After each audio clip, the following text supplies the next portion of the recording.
Hey, Polly. Hey Greg, how are you? I'm all right. Ready for another episode. All right, who we got today? Today we have Sam Slezak, and he's the Assistant Operations Manager of the Memory and Aging Program over at Butler Hospital. Hmm. Sounds like it's going to be a lot of research. It is. It is. This one's going to deal with memory and aging, of course. I have some family members of mine who are going through this or have gone through this. So, yeah, it's going to be very informational. I'm hoping to learn a lot today. Yeah, be very interesting. Yeah. Yeah.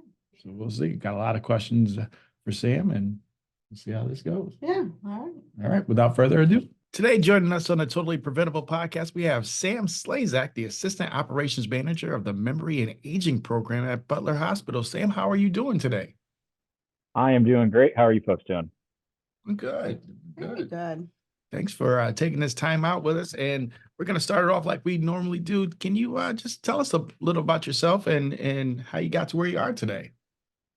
Certainly. I'm a Rhode Island native, born and bred. I do currently live in Newport County, and as you mentioned, Assistant Operations Manager at Memory and Aging Program, which is part of Butler Hospital up in Providence.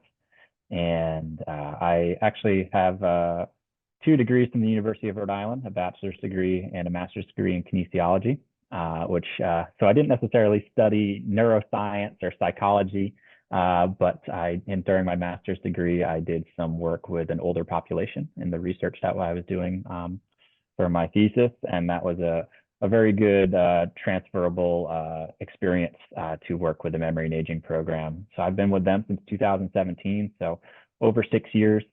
Served in a variety of roles as, study research assistant, coordinator, project manager, and now I've worked into the role of assistant operations manager at the Memory and Aging Program. Oh, One of my kids has a friend who's going to school for kinesiology, if I'm saying that right. And I was like, what do you do with that degree? Now I know. yeah, exactly. You do a lot, yeah. Yeah. It was just one of those things I had never heard. I was like, what? Yeah. Can you tell us a little bit about the Memory and Aging Program? Yeah, definitely. So we are, as I mentioned, we are located at Butler Hospital. We are part of Butler Hospital, and the program has been around for over 25 years, and it specializes in research into Alzheimer's disease and memory disorders and related dementias.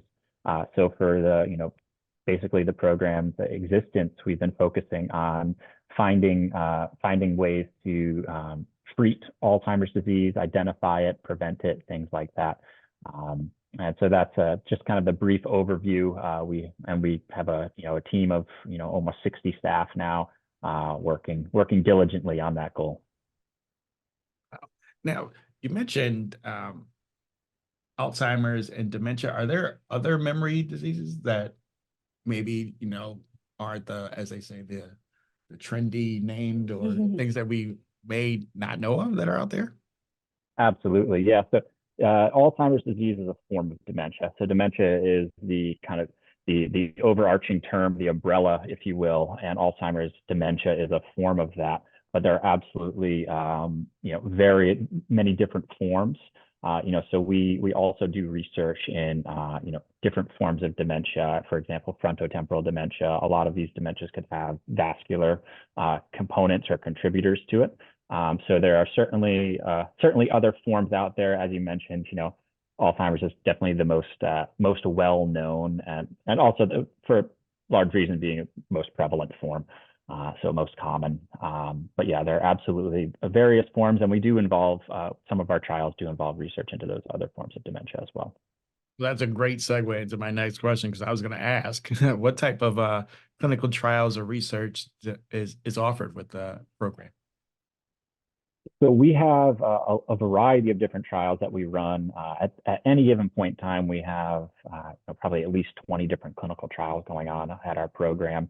And they fall into different categories, and these are just going to be some broad categories, if you will. But we have pharmacologic trials, so testing medication to see if they have any impact on memory. And we test, we have trials where we are doing some prevention trials for seeing if medications can prevent the onset of memory loss or delay the onset of memory loss. And then we also have trials that are testing medications for folks with different severities of disease or different stages in the progression. So testing to see if there's any medications that can do things for folks who are in the earlier stages of disease and also folks who are maybe in the more mild to moderate stages. We really don't have anything going on right now for any sort of like late stage dementia. But so that's the pharmacologic side, usually working with industry sponsors for those trials. We have observational research, which as it kind of sounds, there's no intervention, there's no medication. It's purely, finding folks who are interested in participating in research and meet the criteria for the study and gathering information, collecting data on them over time. And that's used just to kind of help the researchers look at different parts of the brain, the body, things like that, to see if there's things that they can learn about about disease progression and things like that. So those observational trials usually include brain imaging. We do a lot of MRI scans and we do a lot of PET scans. PET stands for positron emission tomography. So we do a lot of the brain imaging involves MRI and PET scanning. We have some observational trials that use retinal imaging. So the same kind of hardware that you'd see at your eye doctor's office, but there's research out there where they can potentially see, using the eye as a window to the brain, so they can see things in the retina that could inform the researchers about changes happening in the brain. And then, biomarker research. Biomarker is kind of a broad term, but there's a lot of things that researchers can look at in blood, in spinal fluid, and things like that that can provide them with valuable information on how people are aging and how their brains are doing. And of course, cognitive testing. All of these studies, because we're looking at memory, they involve some degree of memory testing and things like that. And then we also have at our site, which is somewhat unique, we actually have a lifestyle intervention study that we're running, and looking at folks who don't have memory loss and trying to see if changing lifestyle can have any impact on memory as folks age, or any implications of that. This is very interesting. I lived with my aunt and uncle, my great aunt and uncle, so they were older when I was younger, and he suffered from Alzheimer's. And we sort of passed in age, as I got older, he seemed to get younger, but it was sad. It is an understatement that they had worked their whole life, and it was just when he retired that he started suffering from Alzheimer's, and happened quickly. So they both retired and couldn't spend their retirement enjoying each other, So, but that was 30, 40, 50 years ago. So there wasn't a lot that they could do, but so I'm glad there are these advancements in this. So can you tell us what kind of lifestyle interventions are being conducted to look at memory? Yeah, definitely. So we at the Memory and Aging program, we are a site for a study that's called the U.S. Pointer Study, and that's basically I'll give you some information about that. We're one of 5 sites that were selected in the country to run this study, and it's looking at folks who don't have memory loss and seeing if a 2-year lifestyle intervention can have any impact on memory over that time. Seeing can the change in lifestyle potentially either keep their memory the same, prevent it from declining. We don't know, it's ongoing, but that's just a quick little high level overview, but we are a site for that particular trial. That's interesting. Is it possible? I know you said you're still in the midst of it. Can you tell us a little more about the U.S. Pointer Study? Sure can. So we've at the Memory and Aging program, we've been working on basically been a part of this study since about 2019, and that's when we started working on applying to become a site. So the sites were pretty thoroughly vetted, so it wasn't just a study that we could sign up for and say, hey, we want to be a part of this. It was we had a pretty thorough vetting process, but it all started pointer all came around, started before 2019. There was a study that was done in Finland. It was called the finger study. And in that study, they found that taking folks who didn't have memory loss, but maybe had some increased risk, and putting them through an intervention that included increased physical activity, eating a healthier diet, and some social and cognitive stimulation provided some benefits to their memory. And so of course, the thing with research is, you can't take a study in Finland and say that it's going to work in the United States. So a research team here in the United States, in collaboration with a group in Finland, started work to put together what has become US Pointer. So it's not the exact same study that they did over in Finland, but it's been specifically designed and catered to the United States population to really see if an intervention over here can produce similar results. So it's a nationwide study. We were one of the 5 sites selected. The other sites are in Northern California, Chicago, Houston, and down in North Carolina. So pretty dispersed evenly across the country. Certainly, I'm sure that was intentional. So it's sponsored by the Alzheimer's Association, at the national level. And here locally, we also collaborate with the Rhode Island chapter and the Massachusetts, New Hampshire chapter of the Alzheimer's Association. And we also partnered with a group at the Miriam Hospital to do this study. So we partnered with the Weight Control and Diabetes Research Center that's led by Dr. Rena Wing as part of the Miriam Hospital. And so we have a lot of, it's not just us, it's certainly a nationwide, a global effort. And on the local level, we have a lot of community partners as well. So in general, who we're studying are adults age 60 to 79 who are otherwise generally healthy, but not regular exercisers. They have some room for improvement in their diet. And couldn't we all, right? No, Greg.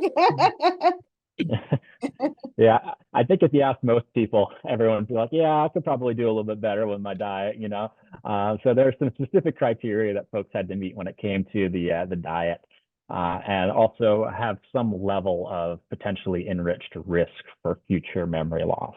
So whether it's first degree family history, or having maybe some cardiovascular or cardiometabolic risk factors, and potentially coming from a racial or ethnic background that has a higher incidence rate of Alzheimer's disease and memory loss.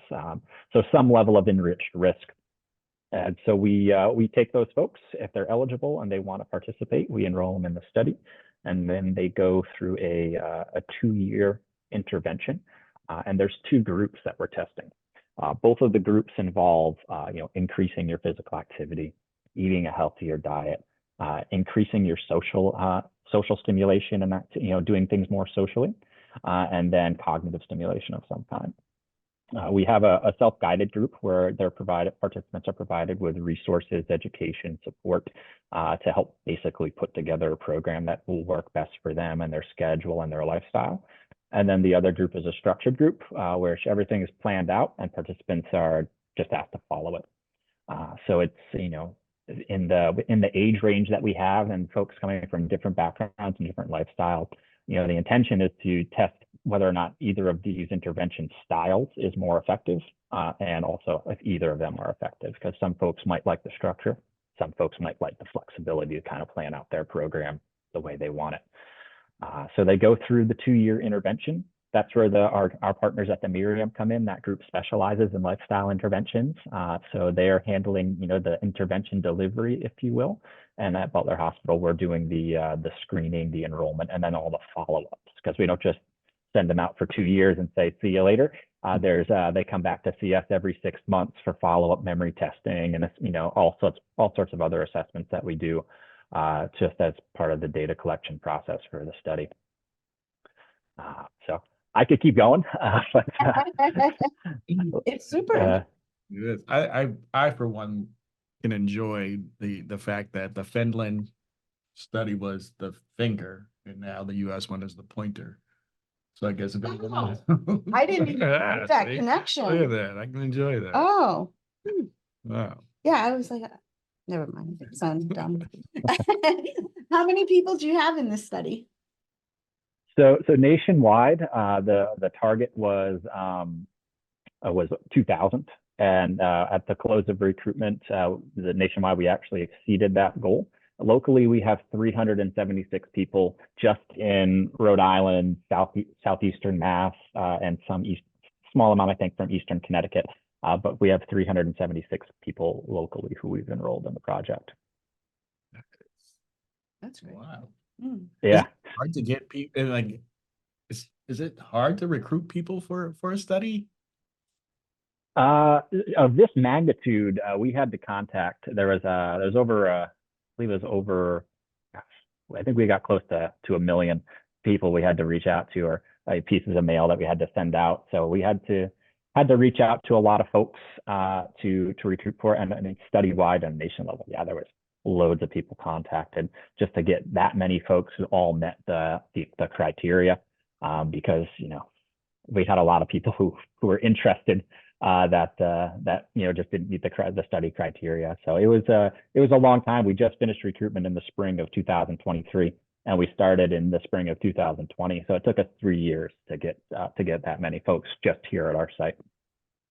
Right, because just there's many studies I'd be willing to be in because of my family's history or whatever, but yeah, you don't always meet the criteria, That's right? right. Because I'm not 60. Yeah. No. No. But you mentioned that some research that you do at the program involves brain imaging, biomarkers, things like that. Is US Pointer looking at any of that, or is it just memory? Fun. Should ask. Yeah, so there are definitely some other pieces of US Pointer that do involve all of those things you just mentioned. So the project that I just described, that's what we call the main study, or the main US Pointer trial. There are also what are called ancillary studies. So these ancillary studies are only available to people who are enrolled in the main US Pointer trial, and there's 4 of them. And the idea behind these 4 ancillary studies is to look at the entire human body in a holistic way to see how the body is, potentially changing as a result of these interventions that people are going through. So there is a neuroimaging ancillary study. So folks, if they want to, they can enroll in that and have MRI scans and PET scans to really basically get a look under the hood at what's going on in the brain as a result of this change in lifestyle. Because there's things that we'll see on memory testing, or blood work, or physical measurements and things like that. But there's also things that could be going on in the brain independently of what we can see on memory testing. So this is a separate look at what's actually going on in the brain. There's a sleep study. So basically, sleep's super important, and unless we measure it and look at it, we don't know how people are sleeping and whether or not that's impacting any potential changes we may or may not be seeing.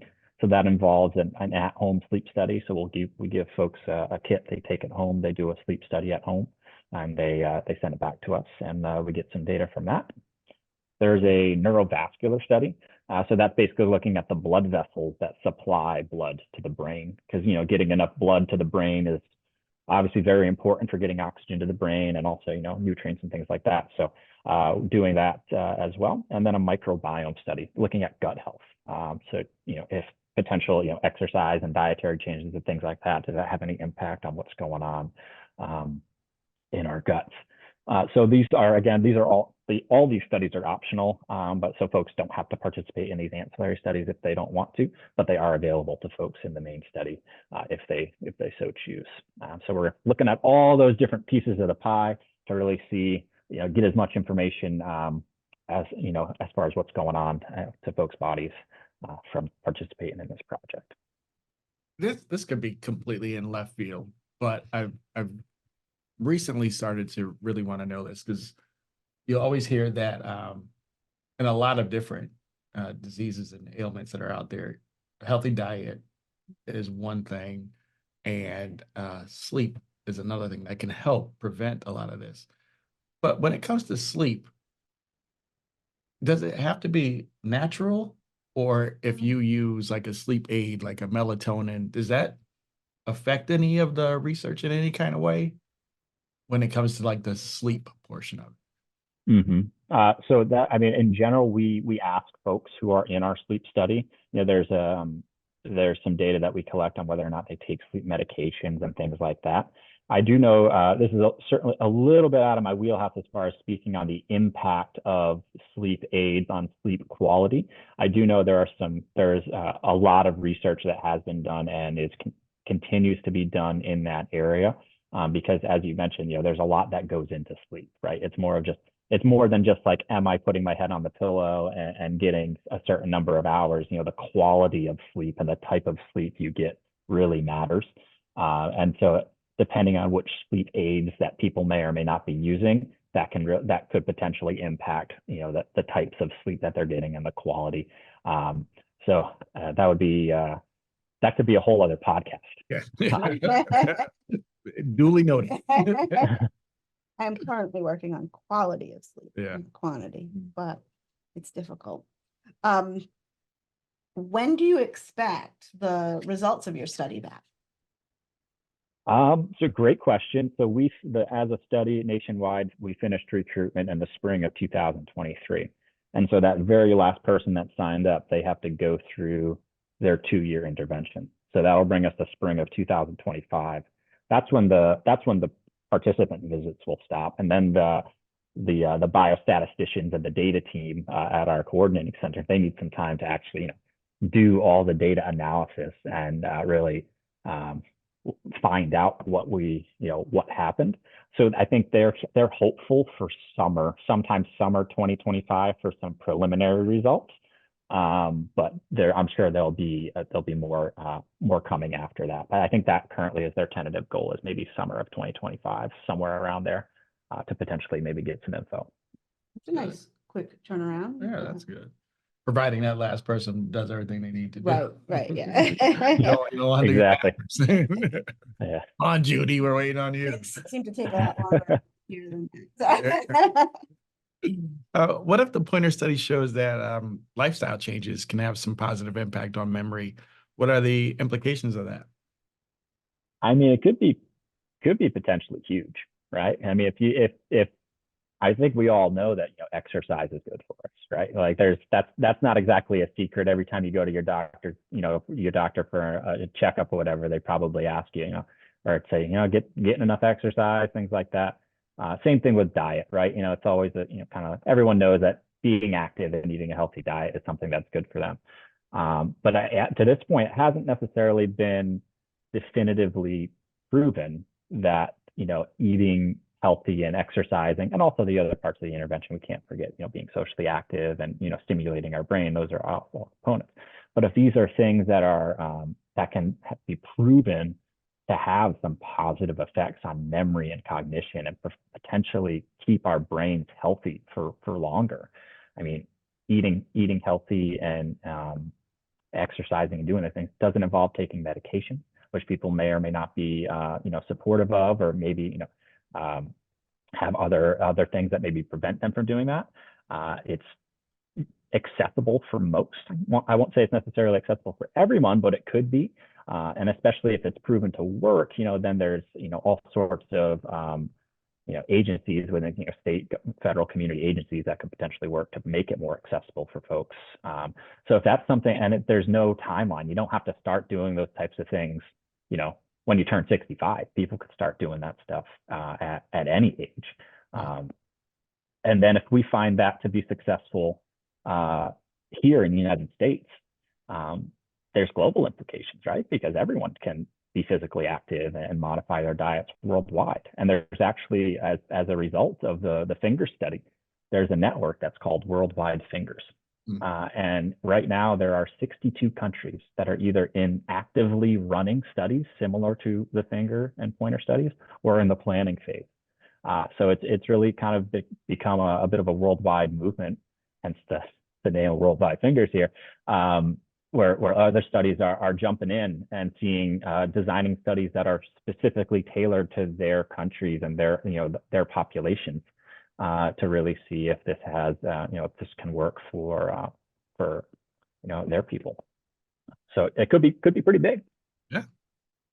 And while we don't know if that Alzheimer's disease or memory loss is totally preventable, if there's a little bit that we can do, as far as changing lifestyle, that would be a big piece of big piece of the puzzle. Is there any correlation between fingers and Alzheimer's, or is it that just random names that just kind of, I'm now interested that there's fingers, worldwide fingers, and the pointer study, just kind of random, or are there? So yeah, in research, a lot of times researchers like to have like an acronym for Yeah. that really captures the long title of the research project. Yeah. And FINGER is actually an acronym. Okay. And so I think that's how it all started. Okay. And I don't remember the full title off the top of my head. Yep. And pointer is also an acronym, believe it or not. Okay. It's so, but I think because FINGER was the inspiration, pointer kind of continued that, and Yep. now everyone's catching on. But they are indeed acronyms for a long title I can for get the behind research that. study. That's fun. Yeah. So the recruitment for pointer is closed. What if people Correct. want to do something now that could potentially help their memory? So we kind of talked about that a little bit already as far as physical activity, and there's basically some 8 key things that we typically recommend, and they're called the 8 pillars of brain health. And so I'll run through these 8 items for you, and some of them are going to be a little redundant because we've already touched on them. Number 1 is staying active. There's a lot of research in the literature about physical activity and brain health across the lifespan, and certainly staying active is very important. Eating well, so and well meaning a healthy well, not just foods that you think are really tasty, eating well for me could be, just like a nice steak or something. Not that I'm advocating for that. We're advocating for healthy diets here. But so eating a healthy diet, and certainly stuff that's good for your heart and your overall health could potentially be good for your brain. We'll find out about that potentially from US Pointer. Sleep, we talked about that, right? Sleep is super important for your entire body, brain included. And so there's a lot of research on that, and a lot of research that's ongoing as far as the benefits of quantity and also quality of sleep, as you guys mentioned.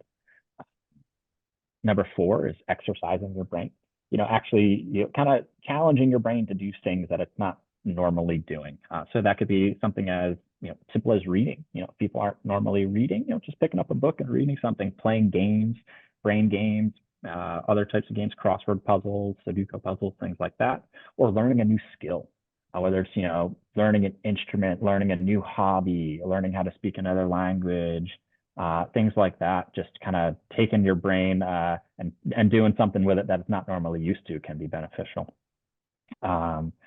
We mentioned there's a social interaction component of the pointer study, and this number 5 on the 8 pillars of brain health is connecting with friends and family. And basically, there's a lot of studies that have shown across the lifespan that increased social activity can be linked to a lower rate of cognitive decline. So staying active socially, staying in touch with family, staying in touch with friends, whether it's whatever medium you choose, whether you're just going out to get a coffee or meet up, or whatever folks want to do, that could be potentially beneficial. Number 6 is relaxing and reducing stress. I mean, this is good for a lot of things as well, not just your memory. I'm sure we could all use a little less stress in our lives. So there's, and there's a lot of different modalities that folks could choose as far as their preferred way to reduce stress, whether it's like meditation or yoga or other things like that. There's so many different ways. You can kind of pick your flavor. And those are all can be beneficial for your brain, but just your whole body and life in general. Number 7 is controlling risk factors. So there's some, beyond just kind of your lifestyle, there's other things that could potentially increase risk. We're talking diabetes, hypertension, cardiovascular disease, depression, things like that. So working with your doctors and your medical professional to control those risk factors can be beneficial. And number 8, the 8th pillar, get involved in research.